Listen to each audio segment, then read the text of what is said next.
आजकल की भागती दौड़ती जिंदगी में अपने आप को खुश रखना एक बहुत बड़ी चुनौती है। लेकिन एक देश ऐसा भी है जहां दुख का नामो निशान ही नहीं है। आप सोच रहे होंगे क्या ये सच में ऐसा है? जी हाँ, लगातार 8वें साल 2025 में फिनलैंड ने वर्ल्ड हैप्पीनेस रिपोर्ट में पहला स्थान हासिल किया है। आखिर किन स्टैंडर्ड्स पर देशों की खुशी तय की जाती है? वर्ल्ड हैप्पीनेस रिपोर्ट के 6 फैक्टर होते हैं: per person GDP, social cooperation, healthy life, स्वतंत्रता, उदारता और भ्रष्टाचार का स्तर।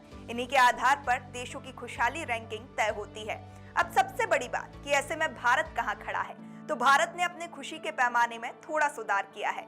तो 2024 में 126वीं रैंकिंग पर था और अब 2025 में बढ़कर 118वीं रैंकिंग पर पहुंच चुका है। हालांकि यह रैंकिंग अभी भी भारत को यूक्रेन, इराक सहित कुछ संघर्षशील देशों से पीछे रखती है। अब यह भी जानना जरूरी हो जाता है कि आखिर कौन सा देश है जो सबसे ज्यादा दुखी है। अफगानिस्तान को दुनिया का सबसे दुखी देश माना गया है, जिसका मुख्य कारण वहां की महिलाओं का संघर्ष है। लेकिन कोई क्यों दुखी रहना चाहेगा? तो हम वापस खुशी की ओर लौटते हैं। फिनलैंड, जहां सबसे खुशी देश माना जाता है, सबसे सुखी देश माना जाता है।